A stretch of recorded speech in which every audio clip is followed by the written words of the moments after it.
Hello friends, Dr. Graves here, and I want to do a video on a couple of topics that have been on my mind lately in relationship to the whole idea of bulletproof coffee and eating fat for health. And there's a lot of anti-bulletproof going on I see on YouTube and online as well. And there's a whole lot of people saying things that actually don't have any bearing in reality. So let me see if I can just offer my 2 cents on this. And so first off, some of the criticisms of Dave Asprey and the Bulletproof coffee and diet revolves around the topic of mycotoxins. So mycotoxins are chemicals that are produced by microbes, namely molds and fungal agents, and these mycotoxins are toxic to humans and animals typically. Now, his contention is that coffee and other food sources contain levels of mycotoxins that affect our health. And this is very true, and it's quite a reality. The question and controversy is around how much are we getting in from what sources and what can we do about it. So when it comes to coffee, there's all kinds of claims and even tests and studies that show levels of mycotoxins present in coffee.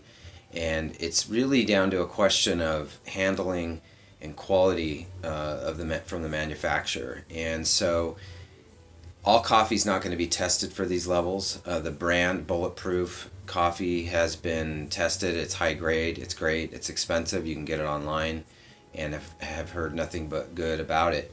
But the contention is that it's just unusually expensive just to make the claims of it being mycotoxin free. Now, any high quality coffee is going to probably be pretty low in mycotoxins, generally speaking. So you kind of get what you pay for. So taste can't always guide you in your decision about that. So I would definitely be looking for higher quality brands, getting to know the producer. Is it organic? And how well has it been roasted? And so that's number one. And and this is true as with grains and foods made from grains. The load of mycotoxins probably is much higher than it is from things like coffee.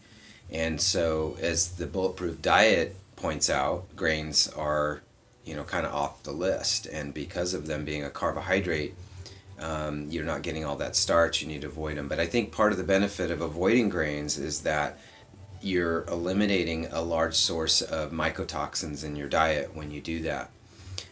Especially high carriers of mycotoxins potentially are grains and corn and peanuts, to name a few.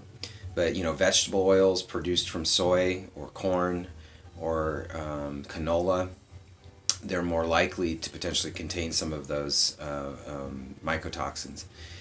Quality, again, organic and GMO-free varieties are probably better. And corn, highly genetically modified most often. And aside from the mycotoxins it might contain, GMO corn actually contains BHT, which is a preservative that's produced by the corn through genetic manipulation, and we do know that that increases some sensitivity and allergy to it. Essentially you're eating a pesticide that's been bred into the corn. And I could go on and on about the list of things that are potentially harmful in the foods that we eat. And it's a cumulative effect. Having a cup of coffee, Folgers or some cheap coffee, is not going to ruin your health. But every day, those things we eat every day, the beverages we consume day in and day out. So, raising the awareness on these toxins, I think, is really important. And I don't want to overstate the claims. But now on the topic of fat, because the other the criticism of Bulletproof coffee is that all that fat is really bad for your body. And so I actually pulled out a piece of paper here and some crayons because I wanted to make this really clear. And if you're like me, you need a visual to kind of get the point. So I've got a red crayon here and a green. So I want to take this green crayon to represent fat. And I will write this out for you. So fat equals good, or fat is good with a smiley face. So I'm emphasizing fat is actually an essential nutrient for life in humans especially, and it's good. Now, quality of fat, there's differences. Just like talking about different quality of coffee, there's good fats and bad fats. So essentially, better sourced fats through animal sources as well as from food sources or plant sources that are raised, say, in an organic manner or in an organic manner in a way that's lower in toxins and is food for the body is better. Now, calories in fat is higher per weight and per serving. But the reality is that our bodies aren't stupid. And so when you eat fat, our bodies are designed to understand that it's higher in calories. So when you eat that fat, your brain gets a signal that you're more satisfied sooner and much happier. So those that eat more fat in their diet are generally happier people, as I can attest to. On the other hand, carbohydrates and sugars are not the same, obviously. And this is going to be an oversimplification because we can eat carbs and sugars as a part of our diet, and not all are bad, just like not all fats are always good. Carbs I'm talking about here is really refined starches and grains and sugars, added sugars to foods, and even excessive fruits that have been hybridized into an unnatural form. Bananas that are as large as they are, pineapple, excessive amounts of carbs and fruits especially cause a lot of health problems. So the more you live in this dogma of fear of fat, the more you're going to need to fill the void in your life with more carbs and sugars.